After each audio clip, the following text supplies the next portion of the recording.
আসসালামু আলাইকুম। আজকের ভিডিওতে আমরা শুরু থেকে শেষ পর্যন্ত একটি ডেস্কটপ কম্পিউটার অ্যাসেম্বল করে দেখব। আমরা ধাপে ধাপে CPU, RAM, SSD, CPU, cooler, power supply cable অন্যান্য গুরুত্বপূর্ণ কম্পোনেন্ট ইনস্টল করব।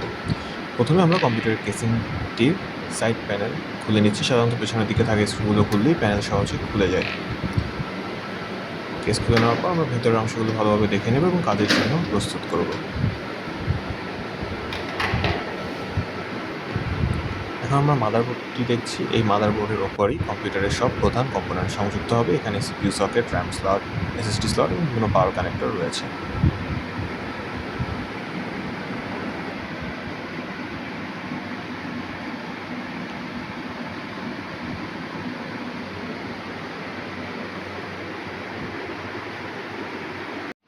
এখন যে স্লটটি দেখতে পাচ্ছি এটি হচ্ছে RAM স্লট। এখানে র্যামটা ইনস্টল করা আছে এবং কম্পিউটারের সাময়িক ডেটা সংরক্ষণের জন্য এই RAM ব্যবহৃত হয়। এটি যদি আমরা খুলে ফেলতে চাই তাহলে RAM স্লটের দুপাশে দুটি লক রয়েছে, সেটি যদি আমরা খুলে ফেলি তাহলে আমরা সহজেই র্যামটিকে স্লট থেকে রিমুভ করে ফেলতে পারবো। এভাবে খুব সহজে আমরা RAM স্লট থেকে সহজে আলাদা করে নিতে পারছি।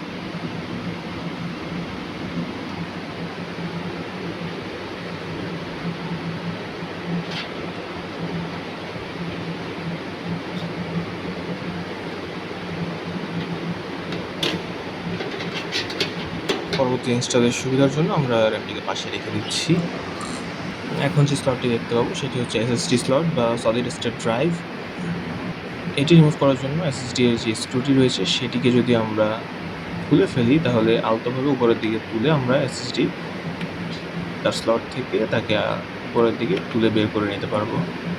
এটি হচ্ছে SSD। এটি অপারেটিং সিস্টেম, সফটওয়্যার এবং বিভিন্ন ফাইল সংরক্ষণের জন্য ব্যবহৃত হয়ে থাকে।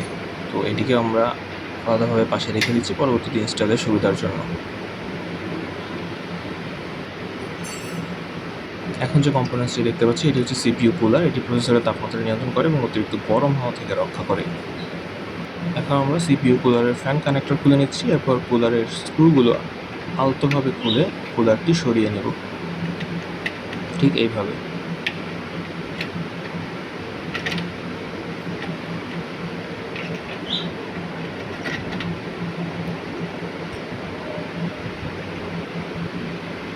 এবং এটিকে খুলে আমরা পাশে রেখে দেই এবং তার নিচেই যে কম্পোনেন্টটি দেখতে পাচ্ছি সেটি হচ্ছে আমাদের কম্পিউটারের ব্রেইন বলা হয় যেটি, সেটি হলো প্রসেসর বা CPU। এটি সকল নির্দেশনা প্রক্রিয়া করে। এখন CPU সকেটের লক খুলে আমরা CPUটি সাবধানে বের করে নিচ্ছি। তবে এটি রিমুভ করার সময় খেয়াল রাখতে হবে CPU ধরার সময় নিচের পিন বা কন্ট্যাক্টে স্পর্শ যেন না লাগে। CPU রিমুভ করার সময় আমাদের সাবধানতা অবলম্বন করতে হবে এবং এটিকে খুলে আমরা আপাতত পাশে রেখে দিই।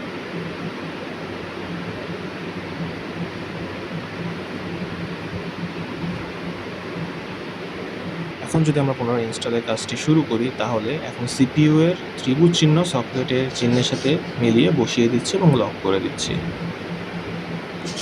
ঠিক এইভাবে।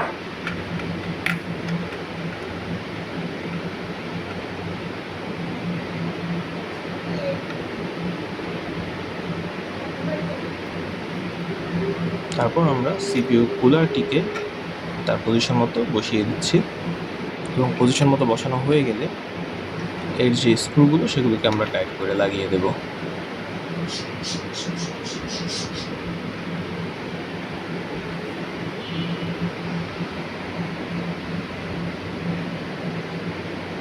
এবং এটি টাইট করে লাগানো হয়ে গেলে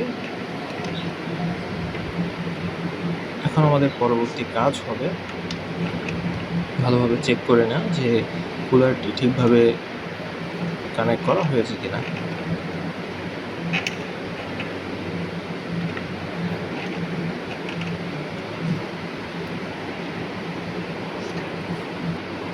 এখন আমরা M.2 SSD ইনস্টল করব। SSDকে M.2 স্লটে প্রায় 30 ডিগ্রি কোণে প্রবেশ করিয়ে নিচে নামিয়ে স্ক্রুর সাহায্যে ফিক্স করে দেব।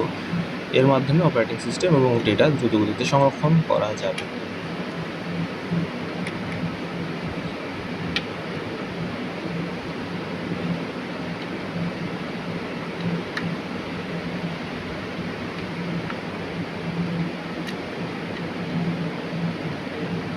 এবং এবং আমাদের এসএসডি যদি ইনস্টল করা হয়ে যায় তাহলে পরবর্তীতে আমরা এখন র্যাম ইনস্টলের দিকে মনোযোগ দিই।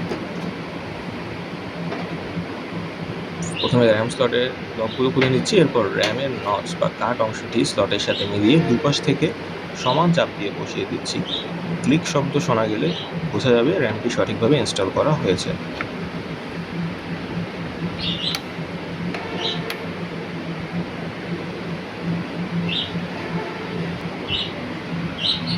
এখন আমরা আরও দুটি স্লট দেখব বা দুটি পিন দেখব। এখানে 4 পিন সিপিইউ পাওয়ার কেবল মাদারবোর্ডে সিপিইউ পাওয়ার কানেক্টরে সংযুক্ত করে আমরা দেখিয়ে দিচ্ছি এবং এটির কাজ হচ্ছে মেইনলি প্রসেসরকে প্রয়োজনীয় পাওয়ার সরবরাহ করা। আর পরবর্তীতে আমরা আরেকটি স্লট দেখব, আরেকটি পিন দেখব, যেটি হচ্ছে পাওয়ার সাপ্লাইয়ের প্রধান 24 পিন পাওয়ার কেবল মাদারবোর্ডে 24 পিন কানেক্টরে সংযুক্ত করা রয়েছে। এটি মাদারবোর্ডে প্রধান বিদ্যুৎ সরবরাহ করে এবং এই সকল কম্পোনেন্টসগুলোকে সঠিকভাবে ইনস্টল করা হয়ে গেলে আমরা পুনরায় আমাদের যে কেসিংটি রয়েছে সেটিকে আগের মতো করে পজিশন মতো বসিয়ে দিই।